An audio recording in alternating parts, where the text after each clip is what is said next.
हाँ जी।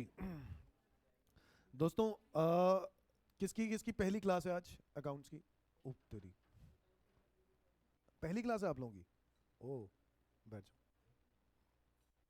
काफ़ी सारे बच्चे नहीं आए इसको मतलब। मैंने लास्ट क्लास में दोस्तों ऑलरेडी हम लोग रिवीजन कर रहे थे अकाउंट्स की, जिसमें हम लोग पार्टनरशिप की रिवीजन चल रही है, जिसमें हम लोगों ने पार्टनरशिप का फंडामेंटल्स किया था लास्ट क्लास डिस्कस, है ना?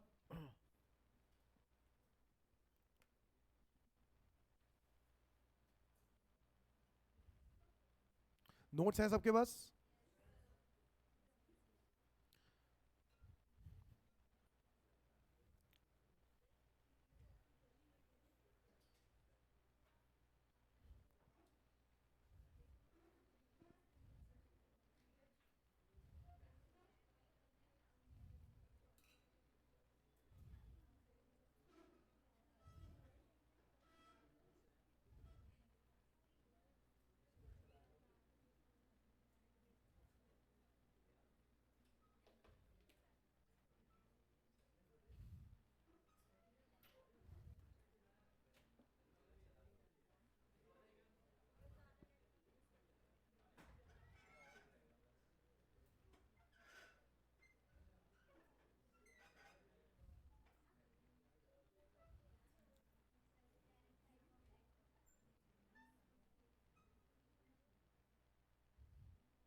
चलो, तो दोस्तों, बस बातें नहीं।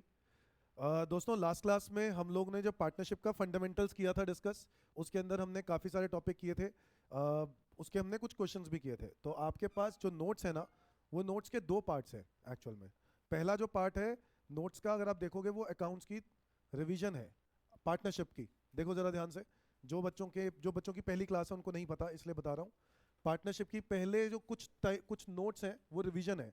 उसके बाद कुछ पेजेस आपको दिखेंगे, वो कुछ इंपॉर्टेंट क्वेश्चंस हैं। देखो ध्यान से, कुछ इंपॉर्टेंट क्वेश्चंस हैं जो पास एग्जामिनेशन क्वेश्चंस हैं। Is that clear everyone? तो वो क्वेश्चंस भी करने हैं आपको। पार्टनरशिप की पूरी प्रैक्टिस कराने का मैंने फर्स्ट क्लास ली थी। अगर आप में से किसी ने फर्स्ट क्लास नहीं देखी और वो देखना चाहता है, ठीक है, तो वो क्लास ले सकता है इनसे। वीडियो का लिंक आपको मिल जाएगा, आप लोग यूट्यूब पर उसका वीडियो देख सकते हो, अगर जिन्होंने पहली क्लास नहीं ली।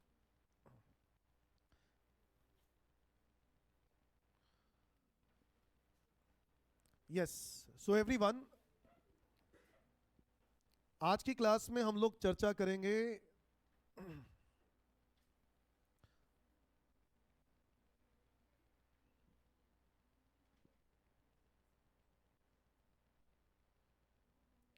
एडमिशन की। एडमिशन, रिटायरमेंट, आप लोग जानते हैं बेटा, बातें नहीं प्लीज।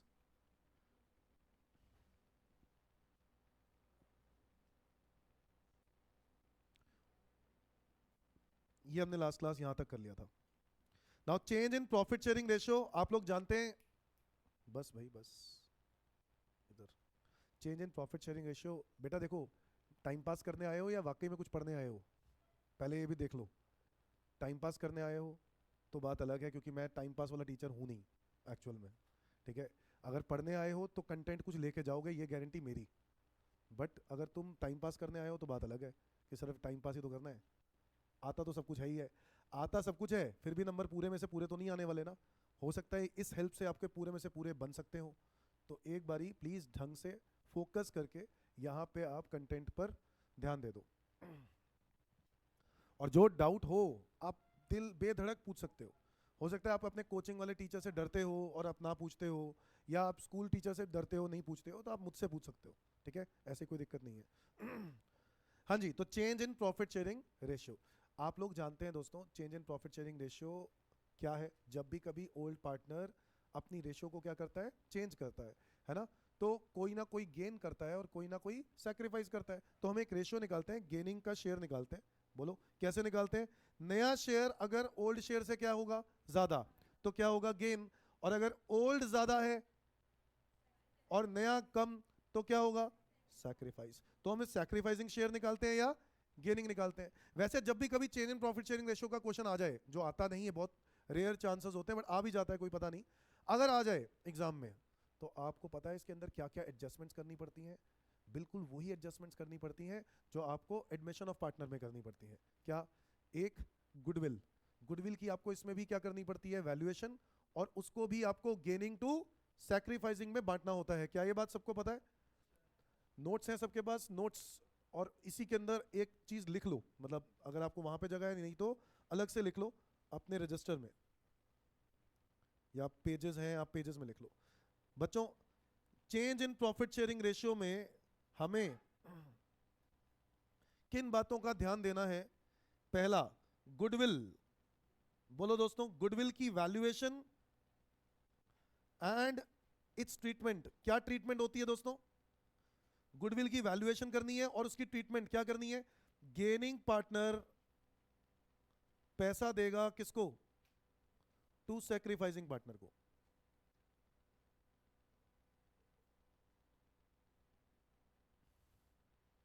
गेनिंग पार्टनर पैसा देगा किसको? सैक्रिफाइसिंग पार्टनर को। अब अगर आपको पता है दो पार्टनर्स गेन हो रहे हैं तो गेनिंग रेशियो में बांट देंगे, और अगर दो पार्टनर सैक्रिफाइस हो रहे हैं तो सैक्रिफाइसिंग रेशियो में बांट देंगे। बोलो यस और नो। ओल्ड शेयर नया शेयर जब बनेगा तो कोई फायदामंद, किसी को फायदा हुआ होगा और किसी को नुकसान। तो जिसको फायदा है, जिसको फायदा हुआ है, वो है गेनिंग। उस पार्टनर को पैसा देना होगा किसको? सैक्रिफाइसिंग पार्टनर को। क्या ये बात समझ में आई? उसका शेयर निकाल के। अच्छा, इसके अलावा हमें क्या करना होता है? Change in profit sharing ratio जब भी होगी तो हमें रीवैल्यूएशन करनी पड़ती है। क्या करनी पड़ती है? रीवैल्यूएशन क्यों करनी पड़ती है? एसेट्स और लायबिलिटीज की रीवैल्यूएशन करनी पड़ती है, बट क्यों करनी पड़ती है? लॉजिक क्या है? कोई बता सकता है?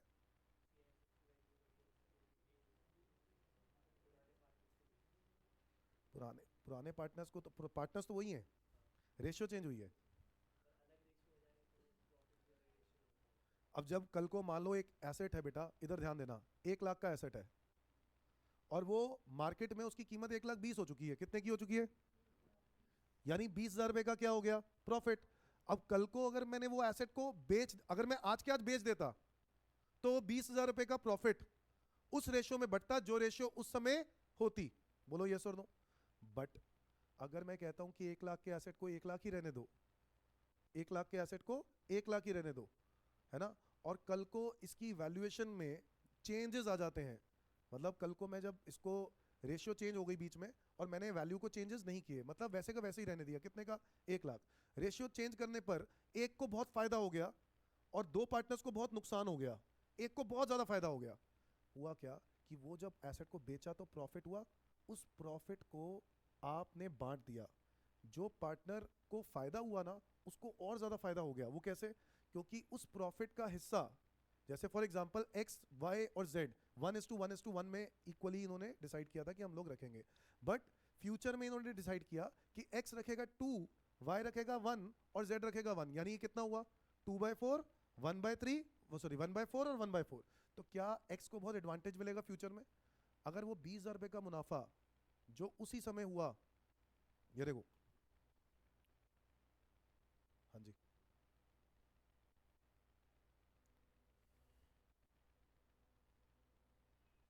हाँ हाँ, ये देखो, 1 लाख का एसेट था और दोस्तों उस वक्त प्रॉफिट शेयरिंग रेशियो क्या थी? 1:1:1। जब एसेट 1,20,000 का हो गया, उस वक्त, उसी वक्त प्रॉफिट शेयरिंग रेशियो क्या थी? 2:1:1। उस समय एसेट की वैल्यू कितनी थी? 1,20,000। अगर मैं इसको 1,20,000 पे ना रिकॉर्ड करके 1 लाख पे रहने दूं और कल को मैं इस एसेट को क्या कर दूं? सेल, तो क्या ऐसा नहीं हुआ कि इस वाले को बहुत फायदा हो गया? अरे बोलो, जो प्रॉफिट बटना चाहिए था 1:1:1 में, वो बट गया किसमें? 2:1:1 में। एक्स का तो एडवांटेज मिल गया। और वो क्यों? क्योंकि आपने एक बेवकूफी करी। क्या बेवकूफी करी? आपने रिवैल्यूएशन नहीं कराई। अगर आप रिवैल्यूएशन करवा लेते हो तो क्या होगा? 1,20,000 की चीज उसी समय हो गई। कल को अगर हम बेचेंगे, कल को अगर हम बेचेंगे, अच्छा 1,20,000 होने पर 20,000 रुपए का जो प्रॉफिट होगा वो किसको बटेगा? एक्स वाई जेड को बटेगा। किस रेशियो में बटेगा? 2:1:1 में या 1:1:1 में? यही तो रीजन है दोस्तों रिवैल्यूएशन करवाने का। लॉजिक ये है, हम इसीलिए रिवैल्यूएशन करवाते हैं।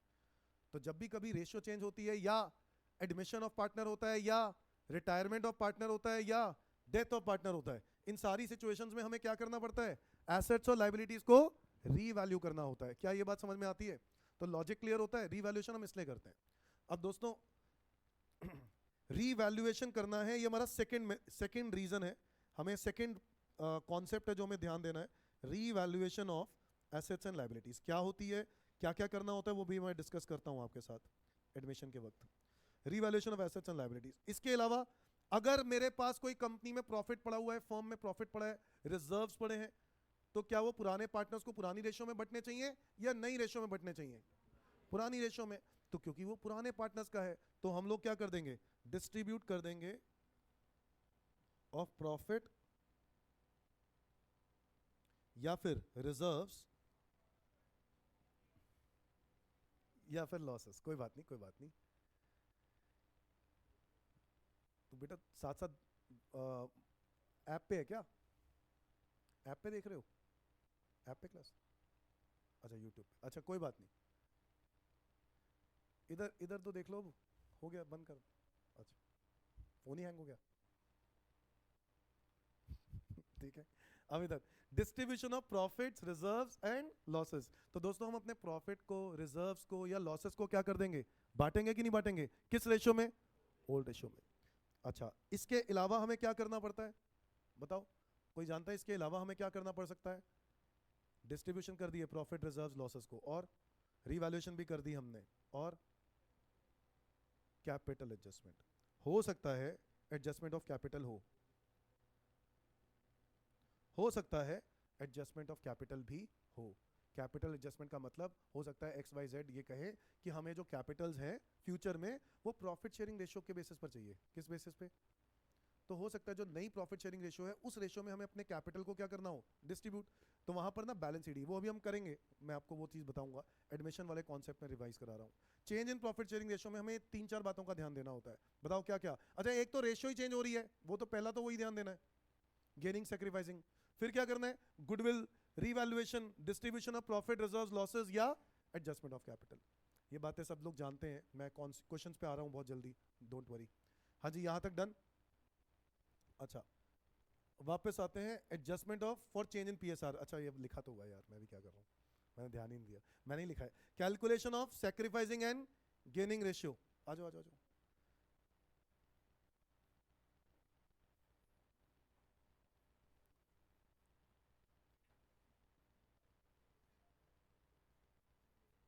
Calculation of sacrificing and gaining ratio. अच्छा, और क्या करना है? कैलकुलेशन ऑफ गुडविल, और क्या करना है? Distribution of reserves. बेटा बातें नहीं please. Distribution of reserves, accumulated profits and losses बांट देंगे, revaluation of assets and liabilities and adjustment of capital. क्या ये बात क्लियर है? यही बात हम डिस्कस कर रहे थे। अब मैं जरा गुडविल पे आ जाता हूं पहले। ट्रीटमेंट ऑफ गुडविल, एक मिनट। इफ देयर, अच्छा आपको पता है गुडविल दो प्रकार के होते हैं? गुडविल दो प्रकार के होते हैं। वैल्यूड गुडविल, एक होता है परचेज गुडविल, जो आप खरीदते हो। जो परचेज गुडविल होता है वो आपकी बैलेंस शीट में होता है। कहां होता है? जो बैलेंस शीट वाला गुडविल होता है उसको हम हमेशा राइट ऑफ करते हैं। क्या करते हैं? Right of. जब भी रेशियो चेंज होगी, या एडमिशन ऑफ पार्टनर होगा, जब भी रिटायरमेंट होगा, डेथ होगा, इस केस में अगर गुडविल बैलेंस शीट में दिखा तो क्या करना है? कैसे करते हैं? गुडविल एसेट है, एसेट का कौन सा बैलेंस होता है? डेबिट। राइट ऑफ करने के लिए क्या करेंगे? क्रेडिट। बोलो यस और नो। और पार्टनर्स कैपिटल को क्या कर देंगे? डेबिट। तो एंट्री क्या बनी? Partners capital, old partners capital account debit to goodwill. बोलो यस और नो। ये कब करना है? जब भी कभी गुडविल बैलेंस शीट में दी हो। Is that clear? दोस्तों इन केस ऑफ गुडविल अगर हम बात करते हैं तो ये देखो, all partners capital account debit to goodwill, हम ये कर देते हैं ऑलरेडी इन बैलेंस शीट। और अगर गुडविल, अगर मैं change in profit sharing ratio की बात कर रहा हूं, तो हम लोग एक एंट्री और पास करते हैं जब कभी, वो क्या करते हैं गुडविल के केस में? गेनिंग पार्टनर सैक्रिफाइसिंग पार्टनर को गुडविल का शेयर देता है। क्या ये बात क्लियर है सबको? ये बात तो मैं लिखवा ही चुका हूं, वैसे मैं लिखवा ही क्यों रहा था, लिखा तो हुआ है। If existing balance of general reserve P and L is retained. अच्छा ये क्या है तो बताएगा? कहना चाह रहा है कि अगर general reserve, P and L का बैलेंस रिटेन करके रखें। रिटेन मतलब कंपनी कह रही, वो फर्म कह रही है, पार्टनर्स कह रहे हैं हम ना इस रिजर्व को बांटना नहीं चाहते, क्या ऐसा हो सकता है? हाँ बिल्कुल हो सकता है। अच्छा वैसे प्रॉफिट्स और रिजर्व्स को क्या कर देना चाहिए? बांट देना चाहिए ओल्ड पार्टनर्स को। कौन सी रेशो में? बट अगर पार्टनर्स ये डिसाइड करते हैं कि हमें नहीं बांटना, तो क्या ट्रीटमेंट करेंगे? तो एक ये एंट्री होगी दोस्तों, क्या? Gaining to sacrificing. क्या ये बात पता है आपको? जो भी प्रॉफिट होगा, जो रिजर्व होगा, उसके लिए हम एंट्री पास कर देंगे, गेनिंग पार्टनर पैसा देगा सेक्रीफाइसिंग को। वैसे ऐसा क्यों? लॉजिक क्या है इसके बिहाइंड? नहीं सोचा? यस देखो, आप एक बात समझो, 1 लाख रुपए का रिजर्व पड़ा हुआ था। कितने रुपए का? 1 लाख। पार्टनरशिप रेशो क्या हो गई है? चेंज। किसी को फायदा हो गया, किसी को नुकसान। अब पार्टनरशिप रेशो चेंज तो हो गई, बट आपने उस 1 लाख रुपए को ओल्ड रेशो में नहीं बांटा, जो कि किसका हक है और किस रेशो में होना चाहिए? ओल्ड में होना चाहिए। क्यों? क्योंकि वो पुरानी मेहनत के हिसाब से है ना, और पुरानी मेहनत पुरानी रेशियो तो आपको पता है। अरे बोलो बेटा, पीछे इतनी पीछे ना जाना ही नहीं चाहिए, यहाँ पे आप आ सकते हो, आगे आगे आ जाओ, आ जाओ आ जाओ। ये भी पीछे ही जा रहे थे पहले, इनको आगे बुलाया मैंने, आगे आ जाओ यहाँ।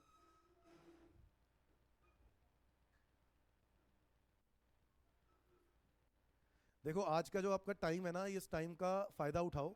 जो चीज़ ना समझ में आए पूछ के जाओ, मुझे कोई दिक्कत नहीं है। जो आपको आज तक भी ना समझ में आई हो अपनी क्लास 12th की जर्नी में, तो भी आप पूछ सकते हो। तो प्लीज़ इस क्लास का ना नुकसान मत करो कि आज हम लोग गेट टुगेदर कर रहे हैं अपने दोस्तों के साथ, बाहर जाके मोमोज खाएंगे, तो ये वाले काम मत करना। वो करो जो करो, वो भी करना है, ज़रूरी है, वो भी इंजॉय भी करना है, बट आप इस क्लास का एडवांटेज उठाओ। इस क्लास का नुकसान नहीं कि आज मिले हैं तो कहीं बाहर चलते हैं, ऐसा नहीं। वो जो है वो तो करना है करो, बट आपको साथ साथ फ़ायदा भी उठाना है, और फ़ायदा ये जो कंटेंट मिल रहा है। प्लीज़ ध्यान से सुनो। कोई आपको चीज़ आती है, अच्छी बात है, रिवीजन हो रही है, और अगर आपको कोई चीज़ नहीं आती है तो वो चीज़ आप डाउट डिस्कस कर सकते हो। प्लीज इधर ध्यान देना। मैं कह रहा हूं कि अगर पार्टनर्स ये डिसाइड करते हैं they do not want to distribute the reserve, तो हम क्या करेंगे? गेनिंग पार्टनर पैसा देगा किसको? सैक्रिफाइसिंग को।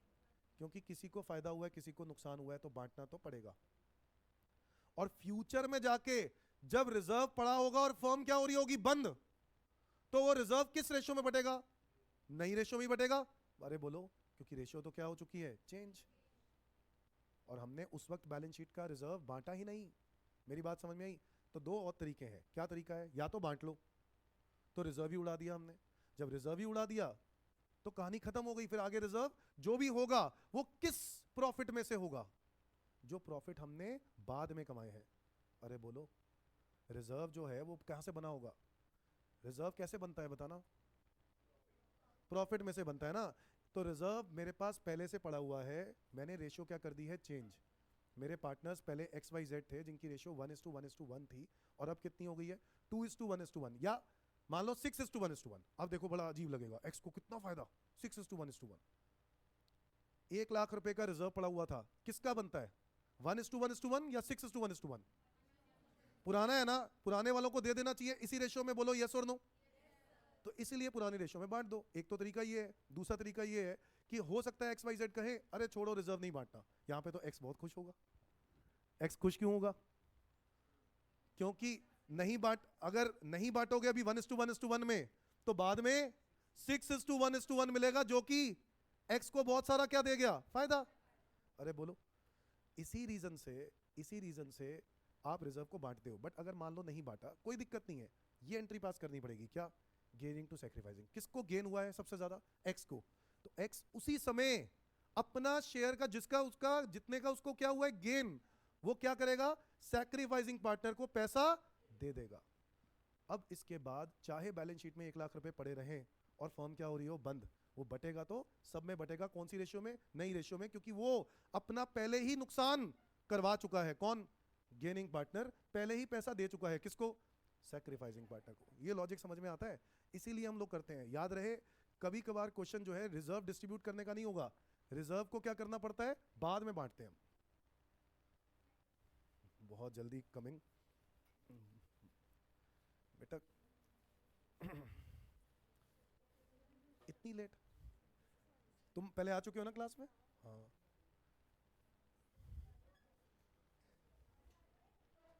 अब आगे ही बैठो, पीछे नहीं जाना। अच्छा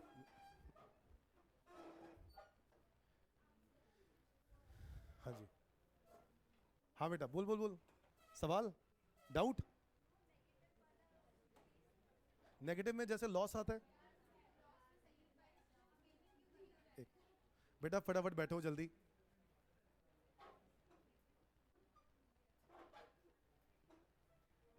जल्दी जल्दी बैठे, बैठ गए, और बातें नहीं प्लीज। बेटा प्रॉफिट में, इधर प्रॉफिट का बैलेंस कौन सा होता है? Credit balance. अगर गेनिंग पार्टनर दे रहा है, किसको दे रहा है वहां पे? सैक्रिफाइसिंग को। लॉस का बैलेंस कौन सा होता है? Debit balance. तो अगर उल्टा नहीं करेंगे तो फिर तो नुकसान नहीं हो जाएगा? किसको? सैक्रिफाइसिंग वालों को नुकसान हो जाएगा। तो हम क्या करेंगे? अच्छा इधर प्लीज, अगर लॉसेस हो और वो लॉसेस बांटने की बात नहीं हो रही तो हम रिवर्सल एंट्री पास करते हैं। रिवर्सल मतलब सैक्रिफाइसिंग डेबिट टू गेनिंग। इसका मतलब क्या हुआ कि लॉस का, क्योंकि बैलेंस क्या होता है दोस्तों? नेगेटिव, डेबिट बैलेंस, इसलिए रिवर्सल एंट्री हो रही है। बात समझ में आई?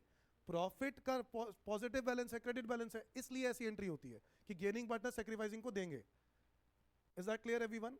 यहां पर रिवर्सल क्यों हो रहा है? क्योंकि इसका बैलेंस कौन सा है? Negative balance, debit balance. Is that clear everyone? अच्छा आगे। अच्छा क्या ऐसा हो सकता है कि पार्टनर्स कहते हैं कि हम लोग रीवैल्यू नहीं करना चाहते? हाँ बिल्कुल हो सकता है सर। ऐसे केस में हम क्या करते हैं, आपको सिखाया गया होगा मेमोरेंडम रिवैल्यूएशन अकाउंट। सुना है इसके बारे में? सुना है या नहीं सुना है? या सुना सुना है? सुना सुना है कह रही है? 11th में सुना था? ये कौन बेटा, कॉमर्स की है ना तू? अच्छा, प्रिपेयर मेमोरेंडम रिवैल्यूएशन अकाउंट। देखो मैं नहीं सुना तो कोई बात नहीं, मैं आपको करवाऊंगा। वैसे आपके टीएस गरेवाल के अंदर है, टीएस गरेवाल ही लगी है ना सबको, तो मेमोरेंडम रिवैल्यूएशन वहां पर है। बट अच्छा इधर एक मेमोरेंडम रिवैल्यूएशन का कॉन्सेप्ट होता है, नहीं तो आप क्या कर सकते हो? नेट इफेक्ट निकाल सकते हो। क्या निकाल सकते हो? ये नेट इफेक्ट क्या है? वो जो रिवैल्यूएशन का फायदा या लॉस है ना, है ना, अगर फायदा हुआ है तो उस फायदे को हम क्या कर देंगे? Gaining partners capital account debit to sacrificing. बिल्कुल वैसे ही जैसे अभी हम डिस्ट्रीब्यूशन ऑफ रिजर्व की बात कर रहे थे। तो मैंने कहा अगर रिजर्व हम नहीं बांटना चाहते, अगर रिजर्व नहीं बांटना चाहते तो क्या बोला था? Gaining to sacrificing. और वैसे ही अगर हम प्रॉफिट, हम रिवैल्यूएशन नहीं करना चाहते तो क्या करेंगे? एसेट्स को उसी वैल्यू पे रहने देंगे बैलेंस शीट के अंदर जो पहले वाली थी, लायबिलिटीज को उसी वैल्यू पे रहने देंगे जो पहले वाली थी, और जो भी गेन हुआ है ना रिवैल्यूएशन पे, उसको हम लोग क्या करेंगे? Gaining partners capital account debit to sacrificing. क्या ये बात समझ में आई? और इसी में दोस्तों अगर लॉस हो गया तो sacrificing to gaining. Is that clear everyone? So simple बात ये है, अगर क्रेडिट बैलेंस है तो गेनिंग टू सैक्रिफाइसिंग, और अगर डेबिट बैलेंस है तो sacrificing to gaining, reversal entry. दोस्तों change in profit sharing ratio पे मैंने कोई क्वेश्चन नहीं डाला यहां पर, क्योंकि उसका कॉन्सेप्ट और एडमिशन का कॉन्सेप्ट में कोई ज्यादा फर्क नहीं है। तो हम लोग फोकस कर रहे हैं एडमिशन पर, क्योंकि एग्जाम में एडमिशन का क्वेश्चन पक्का आएगा, 100% आएगा। Is that clear? तो करें, यहां पर आ जाओ, एडमिशन ऑफ पार्टनर। दोस्तों एडमिशन ऑफ पार्टनर में भी हमें सेम काम करना है। बताओ क्या? सबसे पहले तो चेंज इन रेशियो। नया पार्टनर अगर एडमिट होता है बिजनेस के अंदर तो पहले क्या होती है? रेशियो चेंज होती है, एक नई रेशियो निकालनी पड़ती है। सबको याद है? अभी एक क्वेश्चन कराऊंगा, देखते हैं आपको क्या याद है। एक नई रेशियो निकालनी पड़ती है। इसके अलावा कोई, अब ऑब्वियस है, एक नया पार्टनर एंटर करेगा तो बाकी पार्टनर्स क्या करेंगे? सैक्रिफाइस। तो यहाँ पर कभी गेनिंग गेनिंग हो भी सकता है, चांसेस बहुत कम है, बट बाकी पार्टनर ज्यादा, अगर क्या क्या केसेस होंगे? सैक्रिफाइस। तो वो सैक्रिफाइस करेंगे अपना हिस्सा, और किसकी तरफ? नए पार्टनर की तरफ। बोलो यस और नो। तो एक गेनिंग, एक न्यू रेशियो निकालनी पड़ती है और एक सैक्रिफाइसिंग। अच्छा गुडविल निकालनी पड़ती है, सब जानते हैं। गुडविल निकालने के क्या तरीके हैं? एक होता है एवरेज प्रॉफिट मेथड, अरे बोलो, एक होता है सुपर प्रॉफिट मेथड, और एक होता है कैपिटलाइजेशन मेथड। रिवाइज हो रहा है? बताओ फटाफट। एवरेज प्रॉफिट मेथड का फॉर्मूला क्या है? Average profit multiply by number of years purchase. Number of years purchase. Number of years purchase का क्या मतलब होता है? नंबर ऑफ ईयर्स परचेज का मतलब होता है कि कितने साल तक ये एवरेज प्रॉफिट चलते रहेंगे। कम जो पार्टनर्स हैं उनको क्या लगता है कि कितने साल तक ये प्रॉफिट चलते रहेंगे? अगर उनको लगता है 3 साल, तो वो अपना एस्टिमेट 3 साल लेकर चलते हैं। तो एवरेज प्रॉफिट को 3 साल से मल्टीप्लाई करते हैं, वही उनकी कंपनी की क्या होती है? गुडविल। दोस्तों एवरेज प्रॉफिट निकालने के 2 तरीके होते हैं, सब लोगों को याद है? एक सिंपल और एक वेटेड। ये बात पता है ना सबको? दोस्तों वैसे आपको बता दूं, जब भी कभी प्रॉफिट में ट्रेंड ना हो, क्या ना हो? ट्रेंड। ट्रेंड का मतलब 2020-21 में प्रॉफिट है 1 लाख, 2021-22 में प्रॉफिट है 80,000, 2022-23 में प्रॉफिट है 3 लाख, 2023-24 में प्रॉफिट है 20,000। मतलब कभी प्रॉफिट अप कभी down, there is no trend. जब कभी कोई ट्रेंड ना हो ना, तो हमेशा हम कौन सा प्रॉफिट मेथड लेते हैं पता है? Simple average. कौन सा लेते हैं? वैसे आपका जो ये कॉन्सेप्ट जो है ना, आगे सीए क्लासेस में हम काम कर बच्चों को सिखाते हैं, बट और एक्चुअल में यही होता है, प्रैक्टिकली यही होता है कि जब ट्रेंड ना हो तो सिंपल, और अगर ट्रेंड हो तो क्या लगाते हैं हम? Weighted average. So when there is no trend in profit loss, तो हम क्या करते हैं सिंपल एवरेज में? Profit year 1, profit year 2, profit year 3 divided by 3, अगर 3 सालों का है। क्वेश्चन बोलेगा वैसे ही रिएक्ट करना है। समझ में आया कि नहीं? अच्छा दोस्तों, weighted average, when there is a trend in the previous years, तो क्या करते हैं हम? ईयर लिखते हैं, फिर उसके बाद वेट्स लिखते हैं। क्या लिखते हैं? वेट्स। वेट्स अगर क्वेश्चन में साइलेंट हो तो 1 2 3 ले सकते हैं। Is that clear? तो वेट्स लिखें, प्रॉफिट लिखें, और फिर वेट्स को प्रॉफिट के साथ क्या करते हैं? मल्टीप्लाई। याद आ रहा है ना सबको? फिर ये प्रोडक्ट निकाल लेते हैं। क्या आता है? प्रोडक्ट। और फिर समेशन ऑफ जो प्रोडक्ट होता है ना, उसको डिवाइड कर देते हैं समेशन ऑफ वेट्स के साथ। ये होता है वेटेड एवरेज। क्या होता है? क्वेश्चन में लिखा हो तो बहुत ही बढ़िया कि वेटेड एवरेज लेना है, सिंपल एवरेज। और अगर ना लिखा हो तो देखना है कि सिंपल एवरेज तब लेते हैं जब ट्रेंड ना हो, और वेटेड एवरेज कब लेते हैं? जब ट्रेंड हो। Is that clear everyone? दोस्तों, एक और मेथड होता है सुपर प्रॉफिट मेथड गुडविल निकालने के लिए। अच्छा, सुपर प्रॉफिट मेथड में क्या करते हैं? Super profit multiply by number of years purchase. Super profit कैसे निकालते हैं? एवरेज कितना ज्यादा है किससे? एवरेज किसका है? हमारा। नॉर्मल किसका है? इंडस्ट्री का। कोचिंग सेंटर, एक कोचिंग सेंटर में पैसा लगाने पर लोग कितना कमाते हैं, और ये कोचिंग सेंटर कितना कमा रहा है। अगर ये कोचिंग सेंटर उनसे ज्यादा कमा रहा है, that is called average profit. ज्यादा है किससे? नॉर्मल से। अरे बोलो, नॉर्मल रेट ऑफ रिटर्न का मतलब क्या होता है? इंडस्ट्री का क्या रेट ऑफ रिटर्न चल रहा है। क्या कोचिंग इंडस्ट्री में कितने लोग पैसे कमाते हैं ऑन एन एवरेज? अगर 10% कमाते हैं 1 लाख रुपए लगा के, तुम कितने कमा रहे हो? अगर तुम ज्यादा कमा रहे हो तो उस डिफरेंस को क्या बोलते हैं? सुपर। और वो सुपर है तभी तो गुडविल है दोस्तों। गुडविल क्यों है? क्योंकि हम लोग नॉर्मल से ज्यादा कमा लेते हैं। बोलो यस और नो। तो सुपर प्रॉफिट कैसे निकालते हैं? एवरेज प्रॉफिट माइनस, और ये नॉर्मल प्रॉफिट कैसे आता है?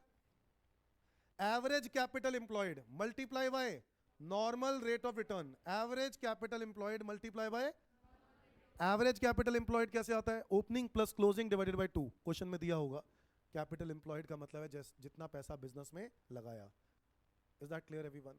तो हम कैपिटल एम्प्लॉयड को एनआरआर से मल्टीप्लाई कर दें। नॉर्मल रेट ऑफ रिटर्न आपको हमेशा क्वेश्चन में दिया होगा, ऐसा हो नहीं सकता कि क्वेश्चन में ना दिया हो। नॉर्मल रेट ऑफ रिटर्न, तो नॉर्मल रेट ऑफ रिटर्न से मल्टीप्लाई करते हैं तो क्या आता है? Normal profit.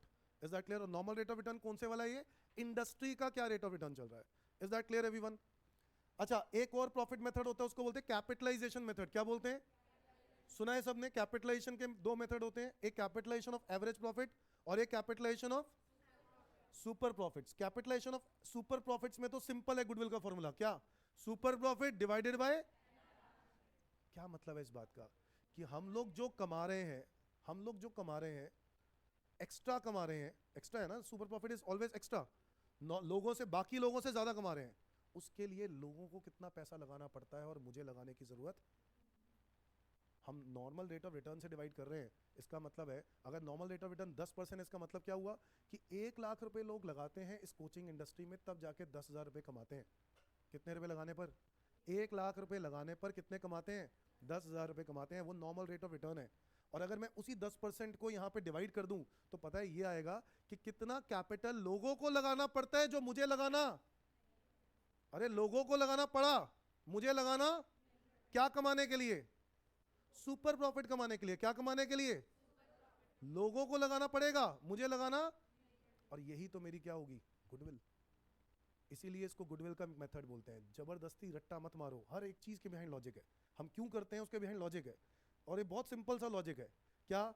नॉर्मली लोगों को जो कमाना पड़ता है वो 10% है अगर, और मैं बाकी लोगों से 25,000 रुपए ऑलरेडी ज्यादा कमा रहा हूं, तो इसका मतलब है 25,000 रुपए कमाने के लिए, जो एक्स्ट्रा कमाने के लिए लोगों को कितना पैसा लगाना पड़ेगा। तो 25,000 डिवाइडेड बाय 10%, यानी 2.5 लाख रुपए। यानी 2.5 लाख रुपए मेरे बिजनेस की क्या हुई? Goodwill. Is that clear everyone? क्या ये बात समझ में आती है? सुना हुआ है ना सब कुछ? अच्छा, सुनना ही चाहिए बेटा, अब तो वैसे ही 1 महीना 1.5 महीना रह गया है ना? अभी भी नहीं सुना तो फिर एग्जाम में तो सुन ही लोगे, देख ही लोगे। मतलब capitalisation of average profit, capitalisation of average profit का मतलब, अब ये भी एक मेथड है। इस मेथड में क्या करते हैं, capitalise value of average profit minus actual capital employed. यार मैं अभी ये वही कॉन्सेप्ट है, कोई फर्क नहीं है। लॉजिक लगाओ, दिमाग लगाओ, कितना कैपिटल आपने लगाया था उस पे आप कमा रहे हो, है ना, ये है आपका कैपिटल एम्प्लॉयड। और लोगों को इसी प्रॉफिट को कमाने के लिए लोगों को कितना लगाना पड़ता है, मतलब एवरेज प्रॉफिट है ना डिवाइडेड बाय एनआरआर का मतलब क्या हुआ, ये मेरा एवरेज प्रॉफिट किसका है बताओ, ये हमारा प्रॉफिट होता है, पता है ना सबको, ये हमारा प्रॉफिट है। हमारा एवरेज प्रॉफिट को डिवाइड कर दिया नॉर्मल रेट ऑफ रिटर्न से, इसका मतलब क्या है कि लोगों को कितना पैसा लगाना पड़ेगा, इन्वेस्ट करना पड़ेगा इस प्रॉफिट को कमाने के लिए, और मैंने कितना पैसा लगाया, कम लगाया होगा। अरे बोलो, मैंने कम लगाया, वही डिफरेंस क्या बन जाएगा, गुडविल। आंसर दोनों में 2.5 लाख ही आएगा, आंसर दोनों में ही क्या आएगा, 2.5 लाख ही। दोनों के तरीके अलग अलग हैं, एक है कैपिटलाइजेशन ऑफ सुपर प्रॉफिट और एक है कैपिटलाइजेशन ऑफ एवरेज प्रॉफिट। में क्या करना है, कैपिटलाइजेशन ऑफ एवरेज प्रॉफिट निकालो कि नॉर्मली लोगों को कितना पैसा लगाना पड़ेगा, उसमें से माइनस करो जितना पैसा आपने लगाया, तो इज इक्वल टू क्या आएगा, जितना आपने पैसा नहीं लगाया और आप कमा तो उतना ही रहे हो, that is called goodwill. Is that clear everyone? तो दोस्तों ये कैपिटलाइजेशन मेथड है, और आप लोग जानते हैं गुडविल के निकालना इसलिए ज़रूरी है क्योंकि इसी के बाद हमें क्या करनी होती है, इनकी जर्नल एंट्रीज। तो आपको पता है एडमिशन हो, रिटायरमेंट हो या change in profit sharing ratio हो, सारे केसेस में आपको गुडविल को वैल्यू करना है या नहीं करना है, करना है। और इसके ये मेथड्स होते हैं। अच्छा आपको ये भी पता है नॉर्मल प्रॉफिट निकालने के लिए भी, नॉर्मल नहीं एवरेज प्रॉफिट निकालने के लिए भी हो सकता है आपको कुछ रेक्टिफिकेशन करनी पड़े। क्या करनी पड़े, आपने गुडविल वाले चैप्टर में किया होगा दोस्तों, रेक्टिफिकेशन। रेक्टिफिकेशन क्या, एबनॉर्मल इफेक्ट्स को हटाना है। किसको हटाना है, क्योंकि यार देखो आज एक कोचिंग सेंटर ने सडनली बहुत पैसा कमाया, किसी वन ऑफ द रीजन से। वो क्या रीजन हो सकता है कि आसपास के सारे कोचिंग सेंटर बंद हो गए। तो क्या हर बार ऐसा होगा, ये एबनॉर्मल सिनारियो है। क्या है ये सिनारियो, एबनॉर्मल। या मैं कहूं ये कोचिंग सेंटर ने सडनली बहुत बड़ा लॉस खाया, क्यों, क्योंकि हो सकते हैं ओपन हुए या अर्थक्वेक आ गया या कुछ ऐसा डिजास्टर हो गया।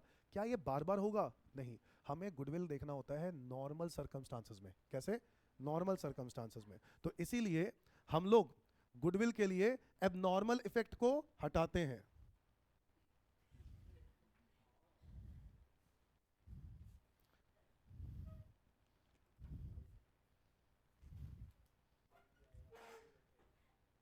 नहीं क्लास खत्म होने पे ही आता बेटा, जल्दी आ गया तू।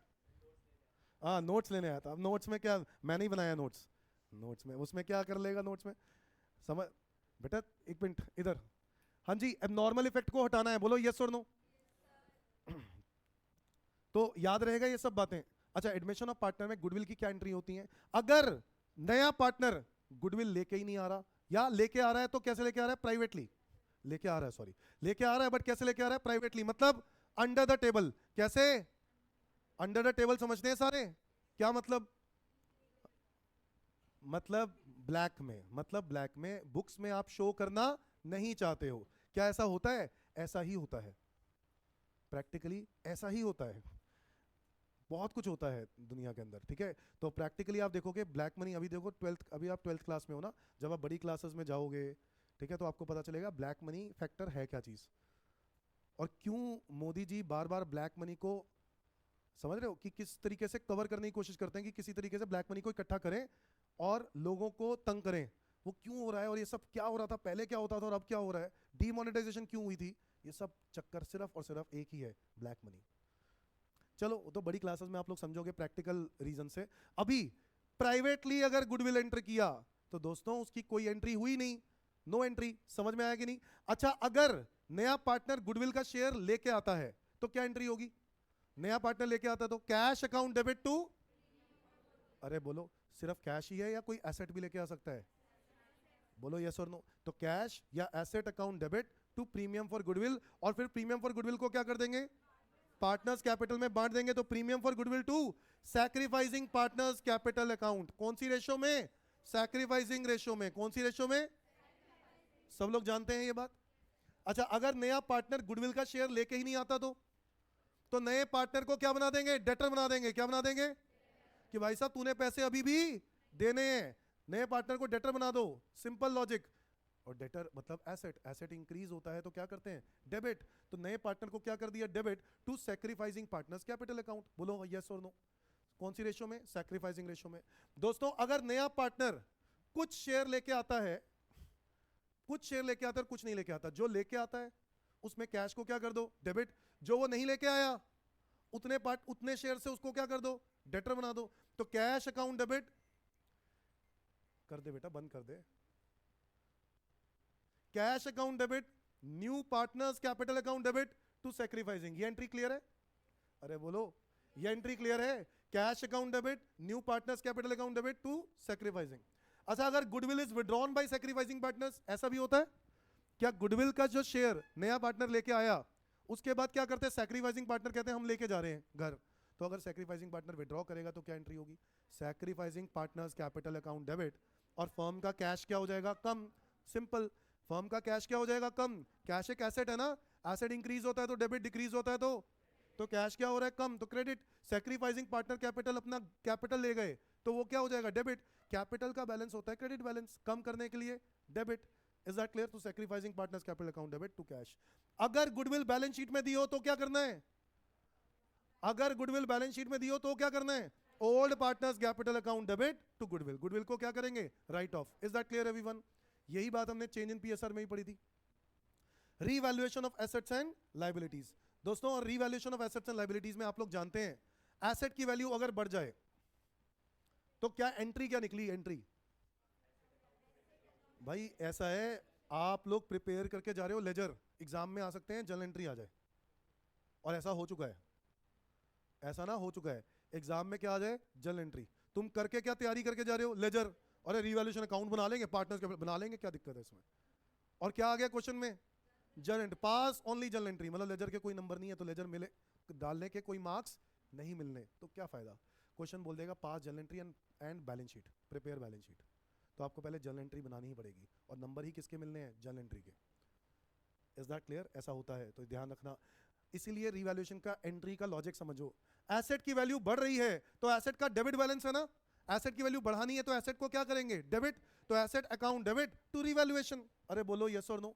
एसेट की वैल्यू कम करनी है तो, एसेट की वैल्यू कम करनी है तो credit, revaluation account debit to asset.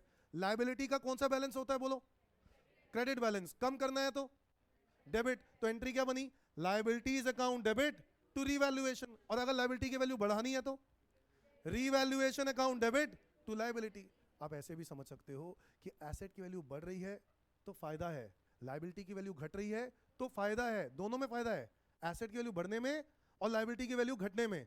और फायदों को कहां लिखते हैं, क्रेडिट साइड पे। कहां लिखते हैं? और अगर नुकसान है तो कहां लिखेंगे, डेबिट साइड। सिंपल सी बात है। अगर कोई अनरिकॉर्डेड एसेट पाया गया जो पहले नहीं था, अब पता चला, तो अनरिकॉर्डेड एसेट को रिकॉर्ड करने के लिए क्या करेंगे दोस्तों, अनरिकॉर्डेड एसेट एक आया ना, तो एसेट का डेबिट बैलेंस होता है तो इंक्रीज करेंगे डेबिट टू रिवैल्यूएशन, रिवैल्यूएशन की क्रेडिट साइड पे आ जाएगा। बोलो यस और नो।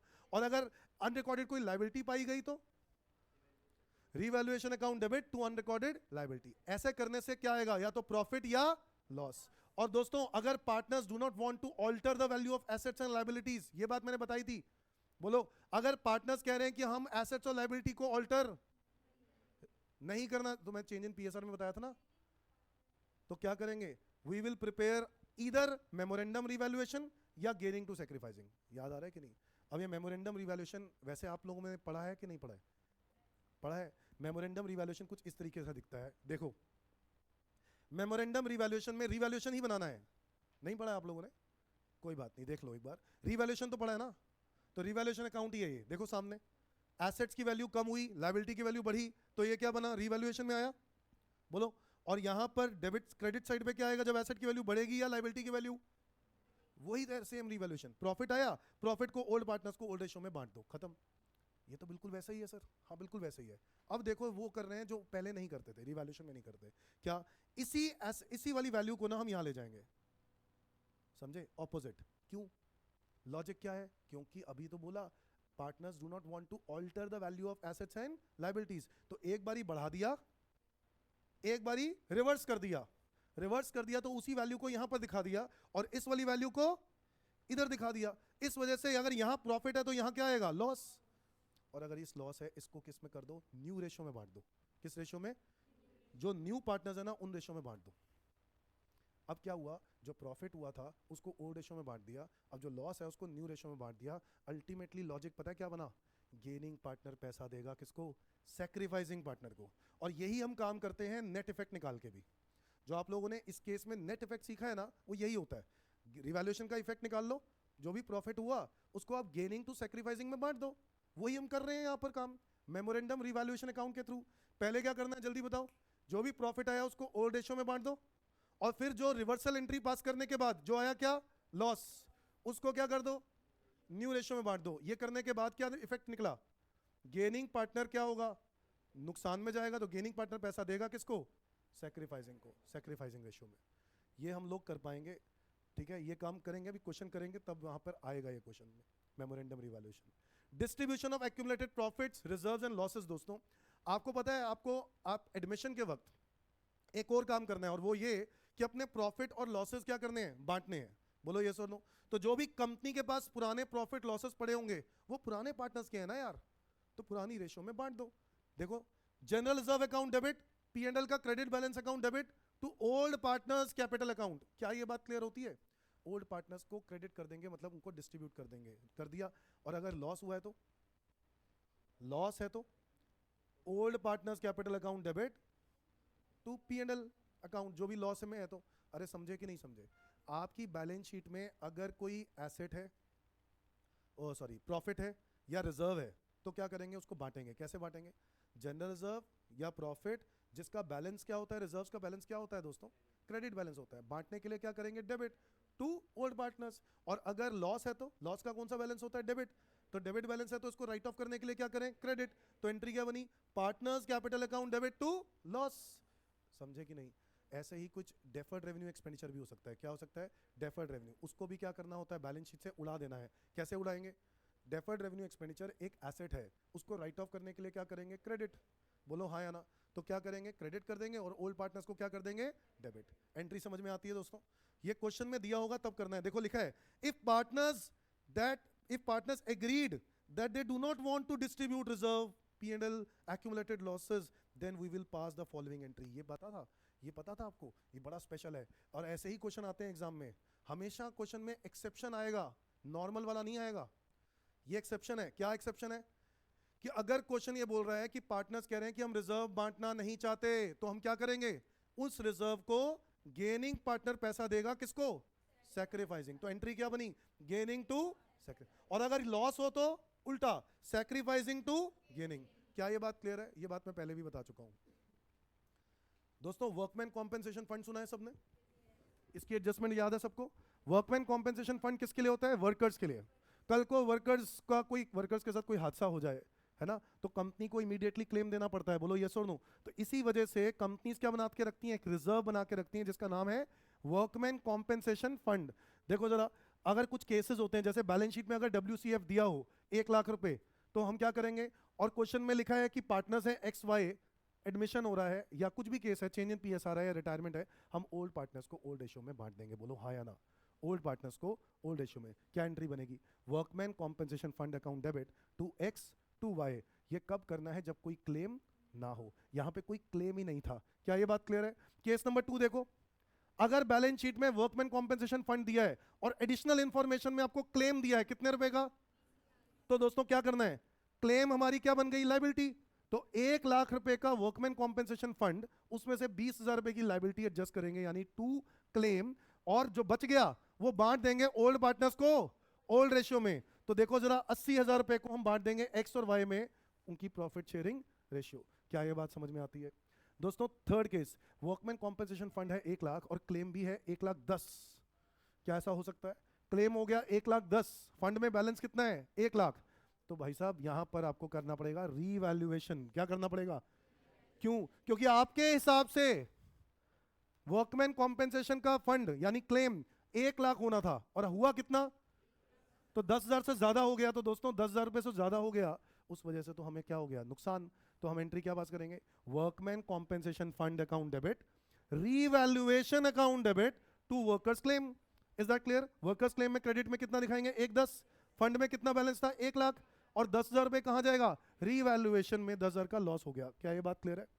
तो ये एंट्री बनी। ये 2-3 केसेस ही होते हैं, और एक केस ये हो सकता था कि पूरा का पूरा सेम होता तो क्या एंट्री होती, workman compensation fund account debit to claim. Is that clear बच्चों? और क्या केस हो सकता है, इन्वेस्टमेंट फ्लक्चुएशन फंड, ये सुना है इसके बारे में सबने? इन्वेस्टमेंट फ्लक्चुएशन फंड का क्या मतलब, इन्वेस्टमेंट की वैल्यू फ्लक्चुएट हो रही है, उसका डर है पार्टनर्स को, पार्टनरशिप फर्म को, कि कल को इन्वेस्टमेंट का नुकसान ना हो, इसलिए उसका क्या बना के रखा है, रिजर्व, उसको फंड बोलते हैं, इन्वेस्टमेंट फ्लक्चुएशन फंड। दोस्तों अगर वो आपको बैलेंस शीट में दिखे तो हमें क्या करना है, ये इन्वेस्टमेंट फ्लक्चुएशन फंड इन्वेस्टमेंट के अगेंस्ट ही तो है, हाँ या ना? अरे बोलो, इन्वेस्टमेंट के लिए ही तो बनाया है। इन्वेस्टमेंट दिखी है मार्केट में, कितने इसकी बुक्स में वैल्यू कितनी लिखी है, 6 लाख, मार्केट में कितनी वैल्यू हो गई, तो मतलब कितने का नुकसान, इन्वेस्टमेंट को रीवैल्यू करेंगे ना, 40,000 का नुकसान कहां से ले लेंगे, आईएफएफ से, बाकी का 60,000 बांट देंगे ओल्ड पार्टनर्स को ओल्ड रेशियो में। एंट्री क्या बनी, आईएफएफ अकाउंट। देखो सिंपल सी बात है, अगर यहाँ पे कुछ इन्वेस्टमेंट की वैल्यू में चेंज ना होता ना, तो हम इस आईएफएफ को क्या करते, ओल्ड पार्टनर्स को ओल्ड रेशियो में बांट देते, क्योंकि ये है तो रिजर्व ही ना। अरे बोलो, ये है तो रिजर्व ही ना, हमने रखा क्यों था, क्योंकि कल को इन्वेस्टमेंट में नुकसान हो सकता है, और जब होना था तब होता, बट हुआ ही नहीं कोई नुकसान, और पार्टनर्स के रेशियो में क्या आ रहा है, कुछ चेंजेस आ रहे हैं। जब भी कभी पार्टनरशिप के रेशियो में चेंजेस आएंगे तो हमें क्या करना होगा, आईएफएफ अगर बैलेंस शीट में दिया है या कोई भी रिजर्व दिया है उसको बांटना है। बोलो ये सुनो, तो आईएफएफ को भी बांट देंगे। 1 लाख रुपए को मैं बांट देता, बट मेरे पास 40,000 का नुकसान मुझे दिख रहा है, 40,000 का नुकसान दिख रहा है ना, तो मैं क्या करूंगा, IFF account debit to investment. अच्छा इसको रिवैल्यूएशन में लेके जाऊं, नहीं, क्यों, क्योंकि आईएफएफ ऑलरेडी रिजर्व बना हुआ है मेरे पास यार, ऑलरेडी मैंने प्रॉफिट में से कुछ पैसे निकाल रखे हैं, किस वजह से, कि कल को इन्वेस्टमेंट का नुकसान हुआ तो मैं उसमें से पैसा यूज करूंगा, और मैंने जब पैसा निकाल ही रखा है तो मुझे रीवैल्यूएशन में डालने की क्या जरूरत। अरे बोलो हाँ या ना, रीवैल्यूएशन में कब डालना है, अगर अगर आइए इन्वेस्टमेंट की जो वैल्यू है ना वो 5 से भी कम हो जाती। अरे बोलो, तो मेरे पास आईएफएफ में थे कितने, 1 लाख, तो बाकी का अमाउंट मैं कहां डालता, रिवैल्यूएशन। अभी क्या करेंगे, IFF account debit 1 lakh to investment, investment कितने से गिर गया, 40,000, और बाकी का जो 60,000 रुपए है वो हम क्या कर देंगे, पार्टनर्स को बांट देंगे प्रॉफिट शेयरिंग रेशियो में। अच्छा नेक्स्ट देखो केस, आईएफएफ में 1 लाख, इन्वेस्टमेंट कितना है 6, मार्केट वैल्यू 6, अब बताओ क्या करें, आईएफएफ को बांट देंगे simply to old partners in old PSR, yes और नो, तो IFF account debit to X to Y. Case 3 देखो दोस्तों, बैलेंस शीट में आईएफएफ दिया है कितना, 1 लाख, इन्वेस्टमेंट की वैल्यू कितनी दी है 6, मार्केट में वैल्यू कितनी दी है 480। अरे हमने सोचा था कि नुकसान होगा कितने का, 1 लाख, बट नुकसान हो कितने का गया, है ना, तो हम उस 20,000 जो एक्सेस नुकसान हुए हैं वो कहां से लेंगे, रीवैल्यूएशन। एंट्री क्या बनेगी, IFF account debit revaluation account debit to investment. अरे बोलो, और रीवैल्यूएशन में कितना दिखाएंगे, 20,000 रुपए। Is that clear everyone? 20 नहीं, 1 लाख रुपए तो पड़ा हुआ था ना, वहां से एडजस्ट कर दिया, 20,000 रुपए कहां डाल देंगे हम, रीवैल्यूएशन में। Is that clear everyone? इसके अलावा एडजस्टमेंट ऑफ कैपिटल तो आपको पता है, हम लोग क्वेश्चंस के थ्रू ही कर पाएंगे। हिडन गुडविल होता है एक, आपने सुना होगा हिडन गुडविल।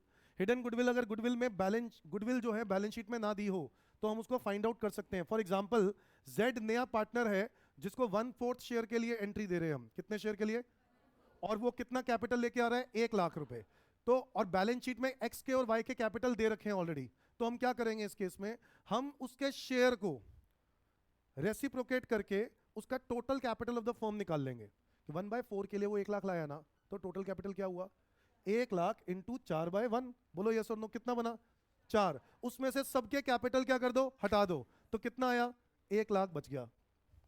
1 लाख रुपए क्या है, ये hidden goodwill. Is that clear? तो कई बार क्वेश्चन में गुडविल ना दिया हो इसका मतलब है ये नहीं है कि गुडविल है नहीं, गुडविल हमें फाइंड आउट करना पड़ेगा, हिडन गुडविल कहते हैं उसको। Is that clear everyone? तो इन बातों का इस्तेमाल करके हमें करना है, और इसके बाद हम जानते ही हैं एप्रोप्रिएशन पार्टनर्स कैपिटल, ये मैं पहले ही करा चुका हूं। आओ दोस्तों क्वेश्चन करते हैं, बस क्वेश्चन करते हैं, आओ क्वेश्चन निकाल लो। क्वेश्चन नंबर 4 पे स्टार्ट करते हैं। पहले क्या लिखा है, Nishtha and Anshu were partners sharing profit in the ratio of 3:2। They admitted Jyoti as a new partner for 3/10 share. which he acquired 2/10 from Nishtha and 1/10 from Anshu. Calculate new PSR. फटाफट निकाल के बताओ, मेरे को उम्मीद है आप ये फटाफट कर लोगे.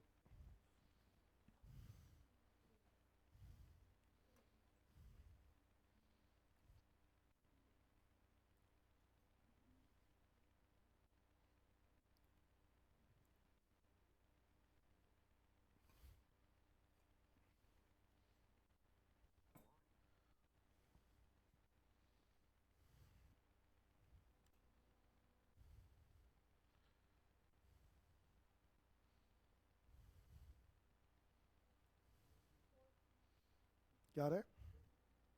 न्यू रेशियो आ गई है 4:3:3. क्या है सबका आ रहा है आंसर?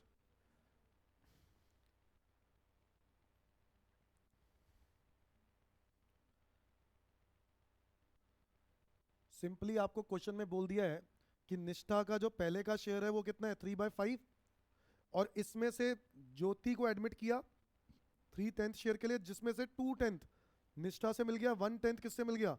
अंशु से. तो माइनस कर दो 2/10, कितना आया ये?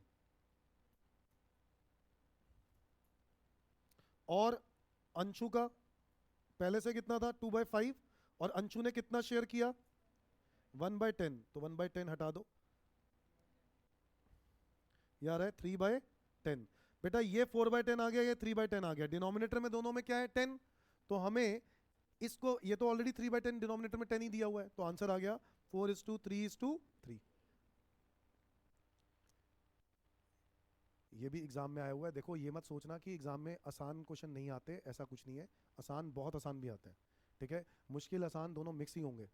अगला देखो question number 5. Rajeev and Sanjeev are partners sharing profit 3:2. They admitted Vijay as a new partner. Rajeev surrenders, ये 1/4 होगा बेटा, इसको 14 लिखा हुआ है शायद नोट्स में, 1/4 of his share, and Sanjeev surrender 1/4 of his share in the favour of Vijay. 1/4 होगा वो, वहां पे आया नहीं slash. 1/4 of his share and Sanjeev 1/4 of his share in the favour of Vijay. New ratio निकालनी है, बताओ. अच्छा, ऑफ हिज शेयर और फ्रॉम हिज शेयर में डिफरेंस पता है ना सबको? करो.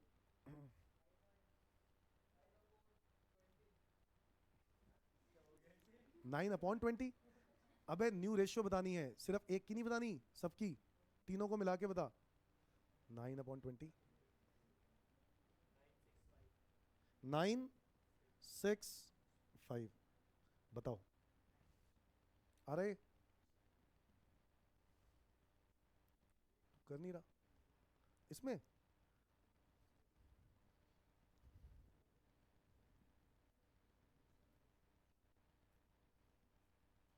ठीक कर रही है, तू क्यों नहीं कर रहा? अपना अपना करना चाहिए.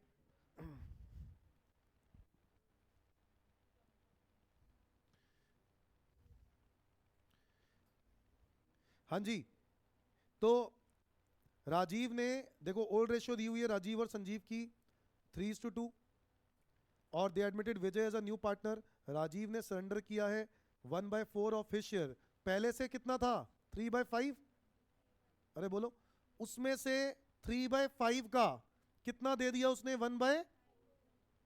3/5 का 1/4 लिख रहा है, सरेंडर्स ऑफ हिज शेयर, अपने शेयर का 1/4 दे दिया, किसको? नए पार्टनर को. तो बेटा ये करेंगे, ऐसे करेंगे, समझ में आता है कि नहीं? तो ये बनेगा 3/5 माइनस 3/20.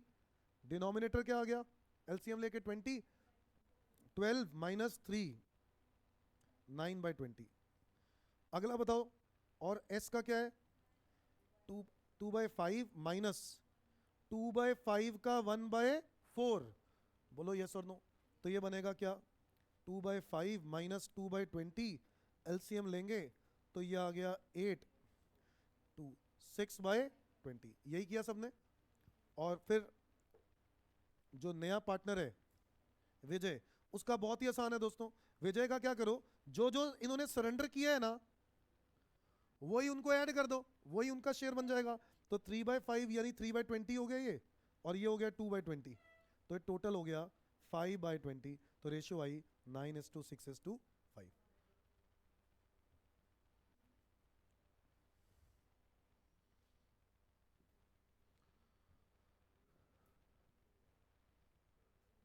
डन।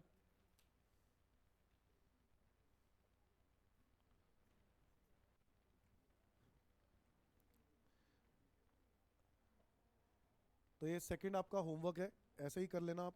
आगे आ जाओ, question number 6। Chander and Damini partners in a firm sharing profit losses equally. ठीक है, अभी ये फुल फ्लेजेड क्वेश्चन है, एग्जाम में आया हुए क्वेश्चन है सारे। On 31 March 2017 their balance sheet were as follows. ये आपको बैलेंस शीट दी हुई है, और फिर क्वेश्चन में लिखा है on 1 April 17 they admitted Elina as a new partner for 1/3 share in profits on the following conditions. Elina will bring कितना, 3 lakh as her capital and 50,000 as a share of goodwill premium, half of which is withdrawn by Chander and Damini. आधा आधा दोनों ने क्या कर लिया, withdraw. Is that clear? आगे देखो, debtors to the extent of 5,000 was unrecorded. अरे, debtors to the extent of 5,000 was unrecorded, तो ये क्या हो गया, अनरिकॉर्डेड। रिवैल्यूएशन में जाएगा, बोलो यस और नो। इसके अलावा furniture will be reduce by 10% and 5%, ये वैल्यू कम हो गई, ये भी कहां जाएगी, रिवैल्यूएशन में। Provision for doubtful debts will be created on, अच्छा ये furniture will be reduced by 10% लिखा है, sorry, and 5% provision for bad and doubtful debt will be created on BR and debtor, दोनों पे 5-5%, ये भी कहां जाएगा, रिवैल्यूएशन। कहां जाएगा, value of land and building will be appreciated by 20%।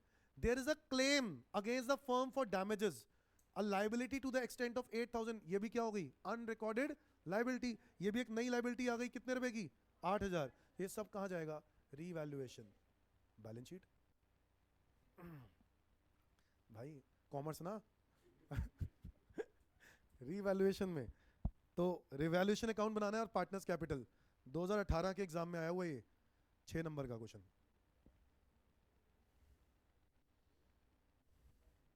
बनाओ फटाफट, क्वेश्चन नंबर है 6।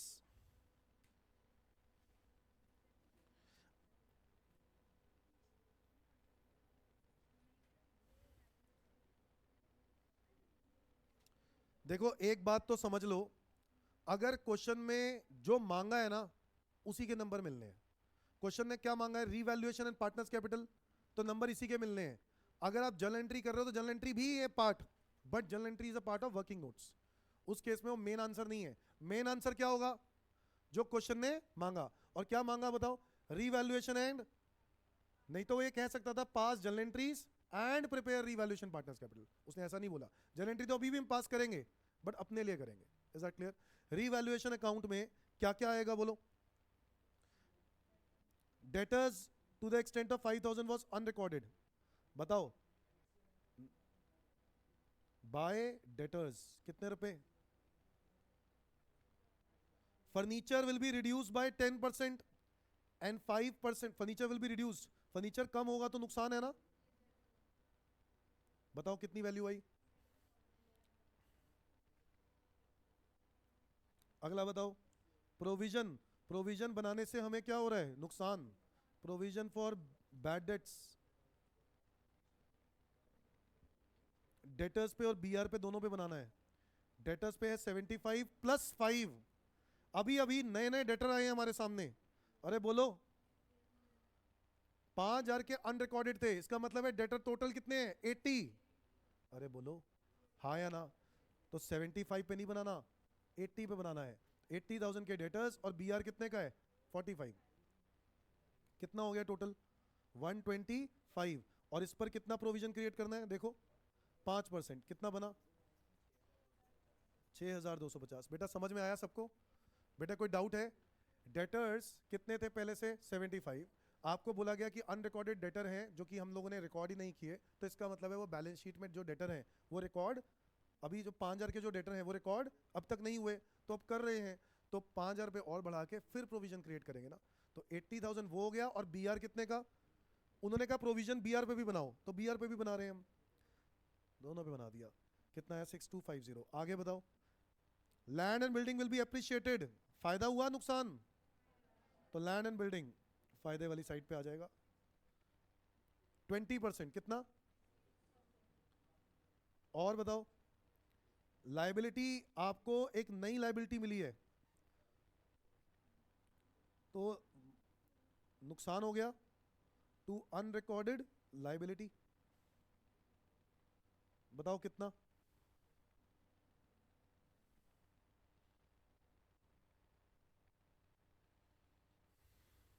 बताओ कितना आ गया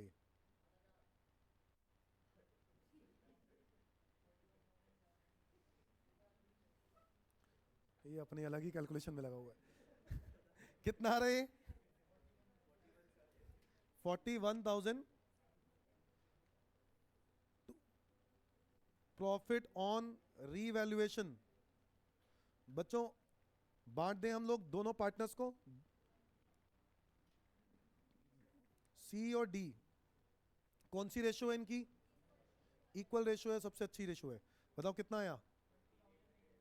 2875। 2875।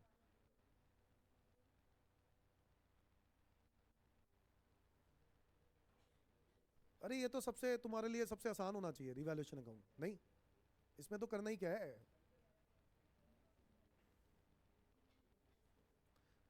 हाँ जी, इसके बाद क्या बनाना है हमें? Partners capital. But partners capital से पहले हमें जर्नल एंट्रीज देख लेनी चाहिए, क्योंकि जर्नल एंट्रीज का भी इंपैक्ट आएगा पार्टनर्स कैपिटल में। अरे बोलो हाँ या ना। तो गुडविल के लिए हमें करना पड़ेगा क्या entry? Cash account debit, cash account debit to Elina's capital. बोलो यस और नो। एलिनास कैपिटल दोस्तों कितना है? एलिनास कैपिटल 3 लाख। और गुडविल के लिए कितना लेके आई? गुडविल के लिए 50,000। तो to premium for goodwill 50,000। Total कितना हो गया ये? 3,50,000। इसके बाद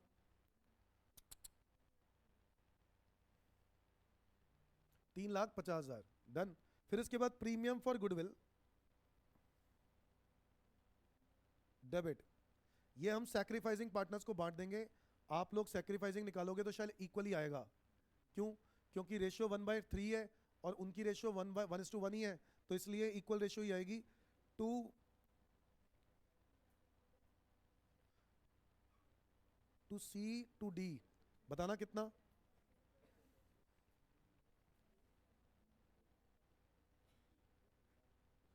बेटा बातें नहीं।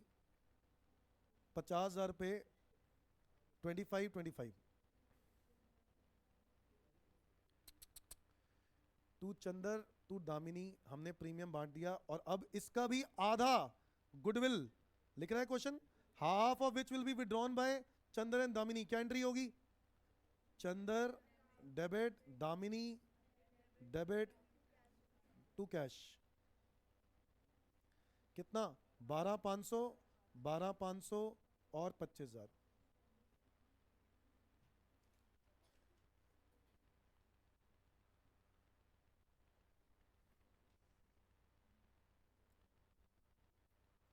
ये एंट्री समझ में आ रही है? इसको आपको करना पड़ेगा पार्टनर्स कैपिटल बनाने से पहले, क्योंकि पार्टनर्स कैपिटल में ये सारे इंपैक्ट आएंगे। तो पार्टनर्स कैपिटल अकाउंट बनाते हैं हम।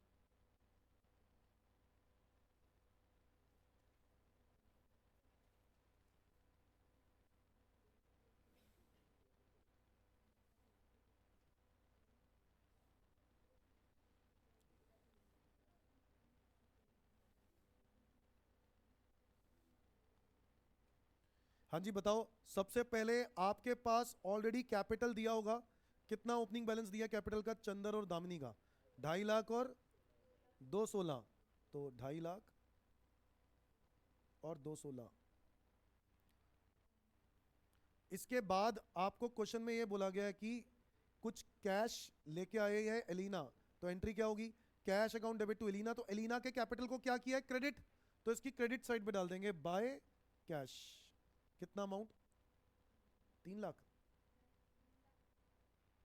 3 लाख ना बेटा। कैश कैश 350 लाई है, बट एलिना का जो कैपिटल है वो तो 3 लाख ही है ना। ये देखेंगे 3 लाख से वो क्रेडिट हो रहा है, तो हमें 3 लाख से क्रेडिट देखना है, कैश नहीं देखना। Is that clear everyone? हाँ जी। आगे क्या करें? Premium for goodwill to Chander and Damini. तो चंदर और दामिनी को क्रेडिट कर देंगे बाय प्रीमियम। कितने रुपए से? बताओ बाय प्रीमियम कितने रुपए से? 25 और 25। Is that clear everyone? ये एंट्रियां समझ में आ रही है? कोई दिक्कत तो नहीं है? प्रीमियम को पास कर दिया, इसके बाद विड्रॉ भी है, तो क्या करेंगे? चंद्र दामिनी क्या हो रहे हैं? डेबिट। तो डेबिट साइड पे ये डेबिट साइड होती है, ये क्रेडिट साइड होती है, तो डेबिट साइड पे टू कैश 12,500 और 12,500, बोलो यस और नो। और अब हम इस लेजर को क्या करेंगे? क्लोज। अच्छा, रिवैल्यूएशन का प्रॉफिट भी तो हुआ, प्रॉफिट हुआ वो भी डाल दो बाय रिवैल्यूएशन। रिवैल्यूएशन का प्रॉफिट हुआ था, कितना हुआ था? 2875 और 20,875।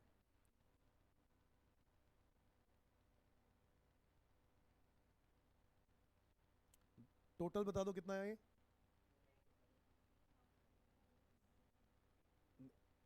कितना?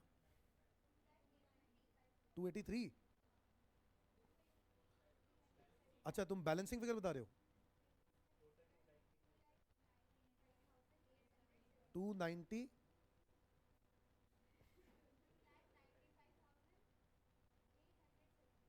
875, और ये माइनस करने के बाद तुम बता रहे हो कितना?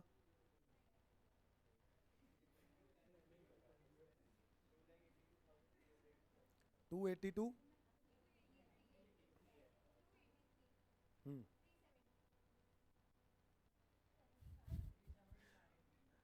375। ये 5 होगा बेटा, नीचे 5 आ रहा है तो ऊपर 0 कैसे हो गया?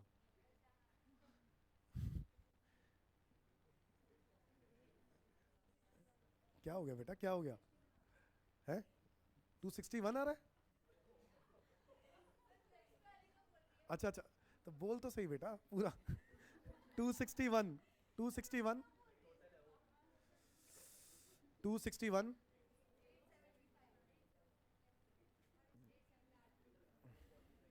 कितना? एक ही बोले यार, एक ही बोले, हाँ बताना बेटा। 249। बस, धन्यवाद। इसका तो मैं भी बोल सकता था वैसे। 3 लाख, डन। बेटा ये जो जितनी अभी एडजस्टमेंट्स करी हैं ये मिनिमम एडजस्टमेंट्स हैं, इतना तो क्वेश्चन में आएगा ही एग्जाम में, ये तो लेवल रहेगा ही, कम से कम है लेवल, ठीक है?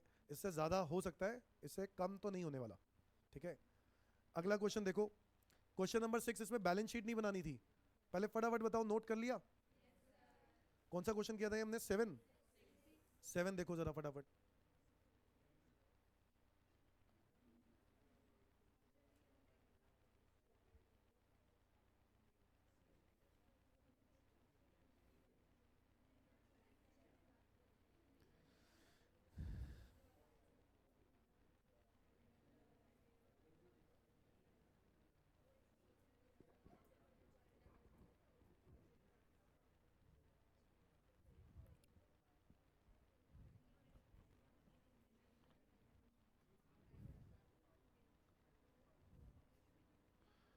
हाँ जी, question number 7।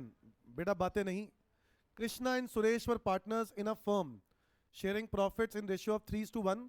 On 1st April 2015, they admitted Rahul as a new partner for 1/5 share. On the date Rahul admission, the balance sheet of Krishna and Suresh showed a general reserve कितना? And debit balance of 60,000, मतलब loss. अरे बोलो। And workman compensation fund है कितने का? ठीक है, तो आपके पास 3 चीजें दी हुई हैं, जनरल रिजर्व और P&L में लॉस और workman compensation fund 1,50,000। Following was agreed upon the Rahul on Rahul's admission, क्या? कि राहुल कैपिटल लेके आएगा कितना? 1,50,000 and is share of goodwill will be premium in share of goodwill, मतलब दोनों लेके आएगा, कैपिटल लेके आएगा और गुडविल। अच्छा, गुडविल का अमाउंट लिखा हुआ है नीचे, गुडविल का अमाउंट लिखा हुआ है 240, राहुल आ रहा है 1/5 के लिए, तो कितना हो गया? 40, तो ये गुडविल का शेयर हो गया उसका। अच्छा, देवर इज अ क्लेम कितने का? 1,70,000। पार्टनर्स ने डिसाइड किया कि फ्यूचर प्रॉफिट शेयरिंग रेशियो क्या होगी? 3:1:1। पास नेसेसरी जर्नल एंट्रीज, बट कुछ करना ही नहीं है। क्या करना है? Journal entry. करो फटाफट, देखें तुम्हारे जर्नल एंट्री में कितना दम है।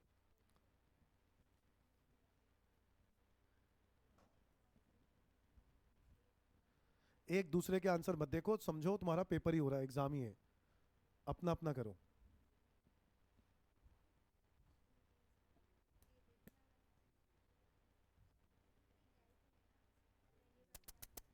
अपना अपना करना है, चक्कर भी। पहले किया नहीं क्या पार्टनरशिप? बहुत पहले। रिवीजन नहीं करी?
राहुल का कैपिटल कितना? 1,50,000, और प्रीमियम फॉर गुडविल आ रहा है 48, तो टोटल हो गया 1,98,000।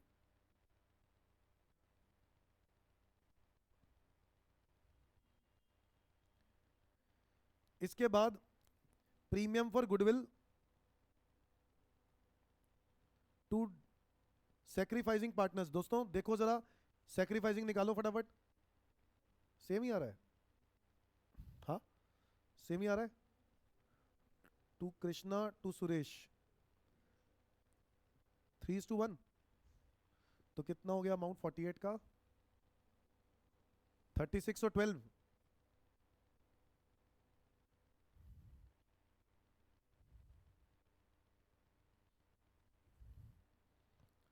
बोलो डन।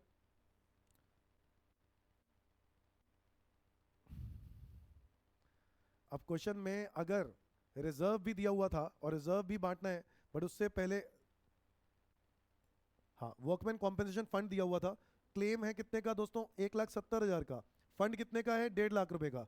तो आ गया ना वही जो भी हमने डिस्कस भी कर रहे थे। वर्कमैन कॉम्पेंसेशन फंड कितना है? 1,50,000। क्लेम है 170 का, तो क्या बनेगा? रीवैल्यूएशन। अरे बोलो हाँ या ना। तो workman compensation fund account debit, revaluation account debit to workman workman claim. कितना हो गया? एक ही बात है। कितना हो गया? 1,70,000 का क्लेम, वर्कमैन कॉम्पेंसेशन फंड 150, 20,000 का कहां चला जाएगा? रीवैल्यूएशन में। Is that clear everyone? दोस्तों और क्या है? और जो जनरल रिजर्व दिया हुआ था, जो जनरल रिजर्व दिया हुआ था उसको भी बांटना है, 1,20,000। और पीएनएल का डेबिट बैलेंस अलग अलग बांट दो। जनरल रिजर्व को बांटने के लिए क्या करें? General reserve account debit to K to S, है या नहीं? कितना अमाउंट है जनरल रिजर्व का? 1,20,000 टू के टू एस कर दो, कितना रेशियो? 3:1 में। 90,000 और 30,000। और पीएनएल का क्या दिया हुआ था आपको? लॉस। इसको भी बांटना पड़ेगा। के एस डेबिट हो जाएगा टू पीएनएल। अरे बोलो कितने रुपए? 60,000। हाँ, 45 और 15। सारी एंट्रीज हो गई? यस। समझ में आया कि नहीं? ये मिनिमम एडजस्टमेंट्स हो रही हैं अभी सारी, कुछ भी नहीं है इसके अंदर। अभी एक क्वेश्चन और लेवल आएगा। कोई डाउट है तो पूछो। कोई डाउट है?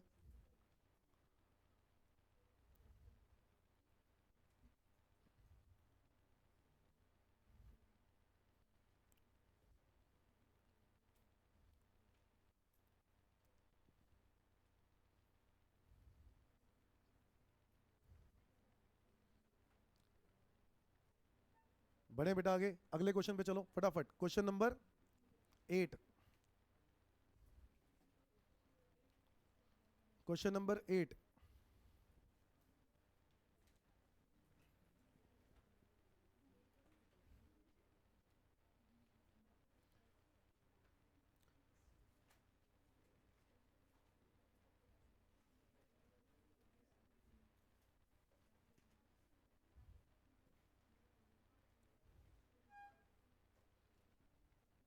नोट कर रहे हो नोट? हो गया? नोट कर लिया सबने? क्वेश्चन नंबर 8 बेटा मैं फटाफट डिस्कस कर रहा हूं, आप लोग कर रहे हो। मुरारी वोहरा वर partners in a firm with a capital of 1,20,000 and 1,60,000 respectively on 1st April 2010 they admitted Yadav as a partner। कितना? 1/4 के लिए in the profits or his payment of 2 lakh as capital and 90,000 for his goodwill। तो 2 लाख रुपए capital का लिए लेके आ रहा है और 90,000 रुपए का गुडविल। सिंपल है। On that date creditors of Murari and Vohra 60,000, bank overdraft 15,000, assets apart from cash included in the stock कितना? 10,000, debtors 40,000, plant and machinery 80,000, land and building 2 lakh। it was agreed that stock should be depreciated by 2,000। stock की value कितने से कम हो रही है? 2,000। कहाँ जाएगा? Revaluation. कहाँ जाएगा? plant and machinery 5,000 20% से कम हो रही है। 5,000 should be written off as a bad debt and land and building should be appreciated by 25%। अब क्वेश्चन ने क्या बोला? ये क्वेश्चन में ना कोई बैलेंस शीट नहीं दी, कुछ नहीं दिया, आपको बोल रहा है रिवैल्यूएशन अकाउंट बनाओ। क्या बनाओ? रिवैल्यूएशन। तो फटाफट रिवैल्यूएशन बनाओ और पार्टनर्स कैपिटल फटाफट। हाँ बैलेंस शीट भी है।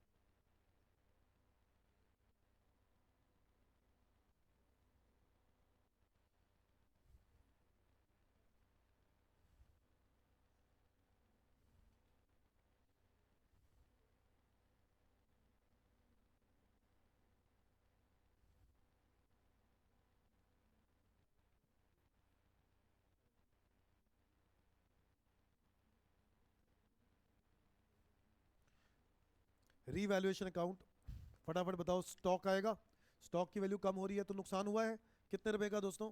2,000। इसके बाद बताओ प्लांट एंड मशीनरी की वैल्यू कम हो रही है तो टू प्लांट एंड मशीनरी कितने रुपए से? 20%। प्लांट एंड मशीनरी की पहले सा बैलेंस दिया हुआ है आपको 80,000 तो 16,000 है ना। इसके अलावा लैंड एंड बिल्डिंग नहीं,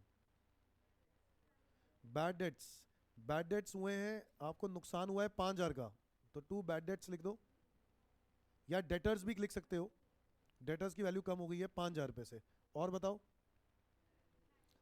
लैंड एंड बिल्डिंग की वैल्यू 25% से बढ़ रही है तो by land and building. Land and building की पहले से वैल्यू कितनी दी हुई है? 2 लाख, उसका 25% कितना बन रहा है? 50,000। और कुछ दिया है? That's it. कितना आया ये? 26,000 रुपए का प्रॉफिट। और प्रॉफिट को बांट दो दोस्तों, रेशियो दी हुई है क्या? 27 आ रहा है 26 आ रहा है? 27। प्रॉफिट ऑन रीवैल्यूएशन आ रहा है और रेशियो क्या होगी? इक्वली होगी। क्वेश्चन साइलेंट ही है शायद रेशियो के बारे में, तो साइलेंट है तो इक्वल मान लो। क्या है? एम और वी कितना आएगा? 13,500 13,500। बोलो यस और नो, फटाफट नोट करो। और इसमें नोट करने वाला कुछ भी नहीं है, फटाफट खुद ही करने वाला था ये।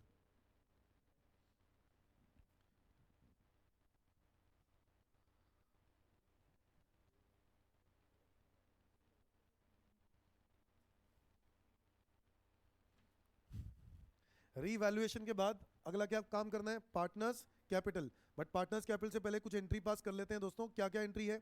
एक तो वो कैपिटल लेके आ रहा है कितने रुपए का? 2 लाख। 90,000 रुपए का गुडविल। एंट्री क्या बनेगी? Cash account debit Yadav's capital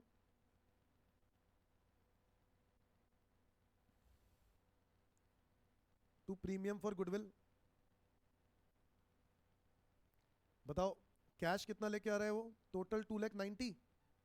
capital हो गया 2 लाख और 90,000 का हो गया premium for goodwill. Premium for goodwill को सैक्रिफाइसिंग पार्टनर्स में बांट दो, टू मुरारी और टू वोरा। बताओ कितना आया? रेशियो मेरे ख्याल से इक्वली होगी, सेम 45-45।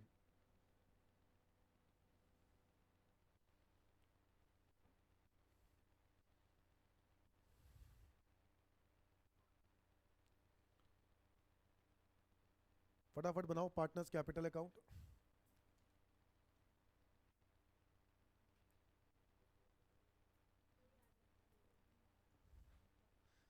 आता है सब कुछ, इसलिए नहीं कर रहा है या क्या चक्कर है? हैं? सब आता है? तेरा नाम नंबर लिखवा के जाना, अपना मोबाइल नंबर, और तेरे 12th के मार्क्स पूछूंगा, पूरे में पूरे होने चाहिए। समझ गया? अरे कुछ नहीं आता इसलिए कर रहा है ऐसे? अबे कुछ नहीं आ रहा है तो लिखो ना, फिर लिखना तो जरूरी है। हद हो गई यार। बेटा बताओ दोस्तों, पार्टनर्स कैपिटल बनाया सबने? Partners capital account.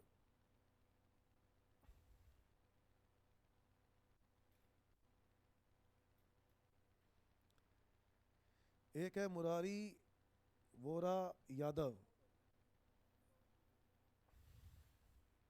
कितना आ रहा है आंसर? बैलेंस सीडी बता दो सीधा। 178,500 मुरारी का है ना? वोरा का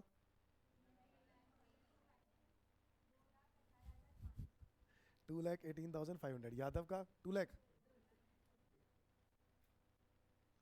ठीक है, ये सीधा बैलेंस सीडी लिख दिया मैंने। डन सबका? बाकी एडजस्टमेंट्स तो करी दी होंगी। फटाफट बैलेंस शीट क्लोज करो, देखें।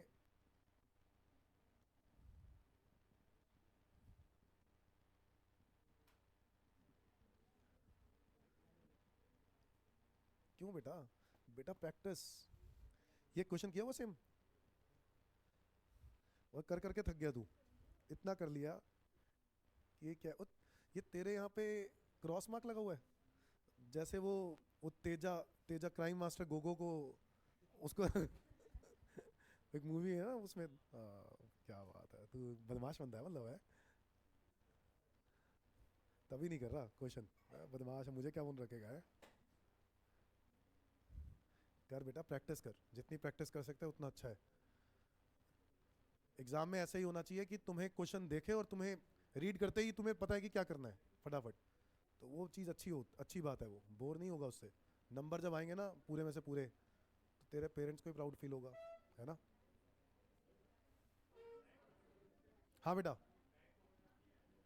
बैंक ओवरड्राफ्ट, बैंक ओवरड्राफ्ट की एंट्री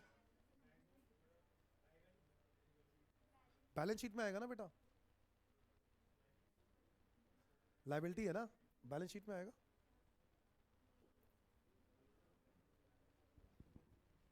अरे जल्दी जल्दी करो,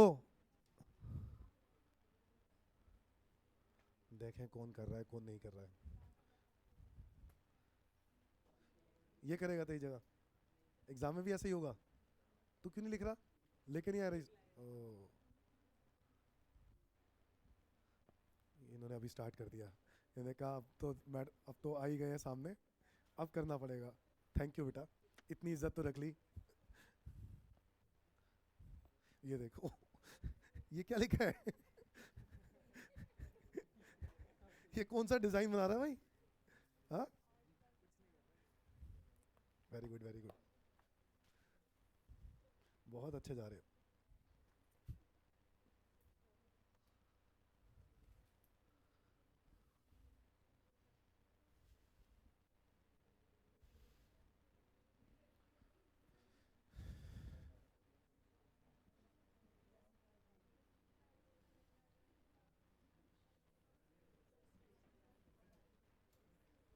हाँ जी। नहीं नहीं नहीं नहीं।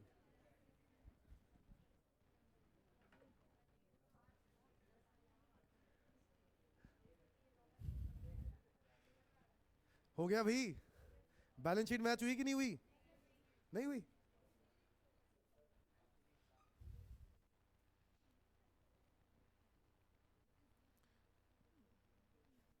बैलेंस शीट में स्टॉक की वैल्यू कितनी दिखाई? Plant and machinery 64। Debtors, debtors 35। Land and building 2.5 lakh रुपए। और कैश, कैश पहले से था ही नहीं, बैंक ओडी में तो चल रहा था बेचारे को। हाँ बिल्कुल दिखाएंगे। कितना आ रहा है कैश? 2 लाख। अच्छा, इधर प्लीज बातें नहीं। कैश जो आ रहा है 2,90,000 आ रहा है। बैंक ओवरड्राफ्ट एडजस्ट करने के बाद, बैंक ओवरड्राफ्ट एडजस्ट करने के बाद कैश बता रहे हो 2,90,000। अच्छा, तो कैश आपका एक तो एंट्री ये थी 290। अच्छा बस यही तो थी 290।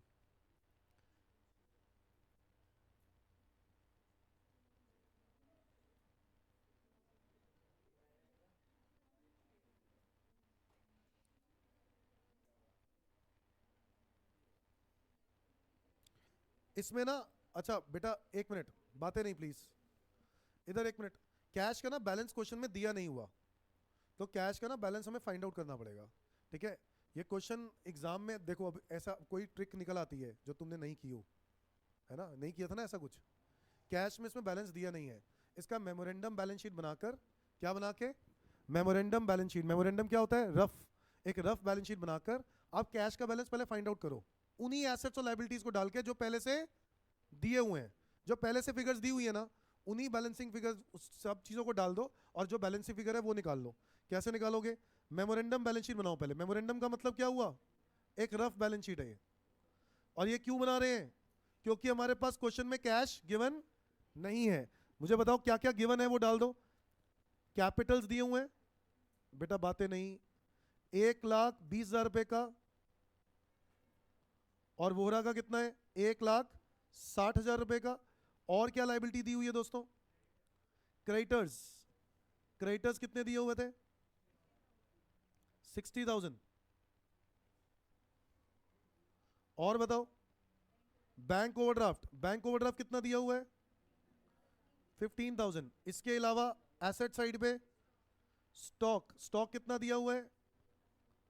डेटर्स कितने दिए हुए हैं? डेटर्स कितने दिए हुए हैं? 40,000। Plant and machinery, plant and machinery 80,000। इसके बाद लैंड एंड बिल्डिंग 2 लाख रुपए। और बस, ये बाकी तो कह रहा है रिवैल्यूएशन वाली बातें, रिवैल्यूएशन हमें अभी नहीं करना। बताओ, ये बैलेंस शीट मैच करनी चाहिए या नहीं करनी चाहिए? मैच, भाई मैच अगर नहीं कर रही तो गपला है ना इसका मतलब, मैच नहीं कर रही इसका मतलब है इसमें कुछ ना कुछ डिफरेंस आएगा। अगर डिफरेंस आ रहा है तो वो हमें फाइंड आउट करना है। ठीक है, वो कैश आएगा, देखो कितना आ रहा है टोटल, ये कितना बन रहा है, 3,55,000, 355। और ये डिफरेंस निकालो, 25, 25 ना, ये आ गया कैश, ये आ गया हमारा दोस्तों बैलेंसिंग फिगर। ऐसा क्वेश्चन किया है आप लोगों ने पहले कभी? नहीं किया, तो जिन्होंने नहीं किया उनके लिए बहुत बढ़िया हो गया। ठीक है, तो अब थोड़ा सा बोरिंग सेट गया ना, क्योंकि ये तूने पहले नहीं किया। तो कैश का बैलेंसिंग फिगर आ गया कितना, 25।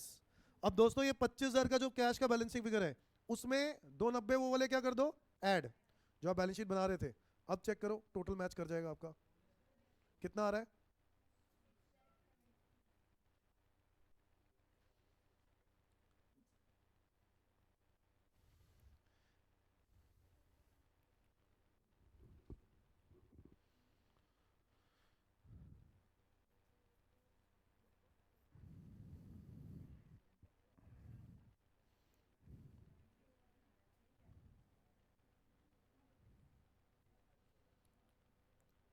लाइबिलिटीज में कैपिटल्स आ जाएंगे, एम वी और कौन है तीसरा, वाई। कितने एम का अभी अभी निकाला था पार्टनर्स कैपिटल के थ्रू, 178,500, 218,500, और यादव का कितना आया था 2 लाख।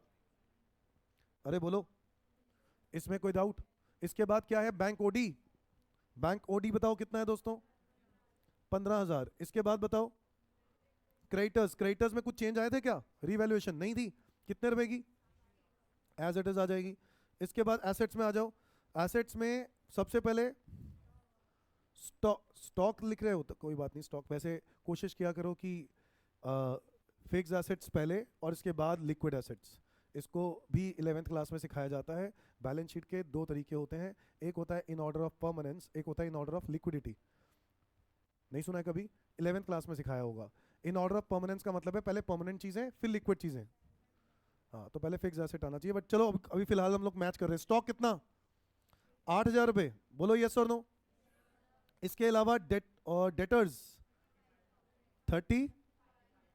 अच्छा नेक्स्ट, प्लांट एंड मशीनरी कितना, 64,000। नेक्स्ट, लैंड एंड बिल्डिंग कितना, 2,50,000। नेक्स्ट, कैश, कैश कितना, 3,15,000। टोटल 672।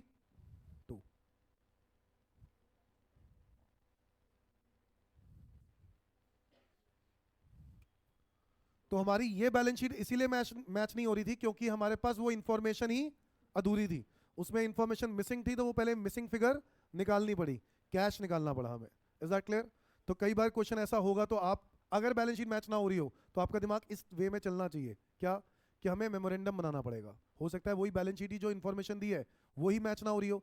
अगर पहले से बैलेंस शीट मैच नहीं हो रही तो ये वाली बैलेंस शीट मैच कैसे होगी, है या नहीं? तो इसलिए पहले वो बनाओ, बैलेंसिंग फिगर निकालो और उसके बाद फिर इसको यहां पर कंप्लीट करो।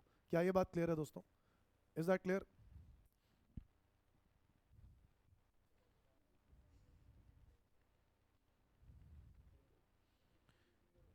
बेटा बातें नहीं प्लीज।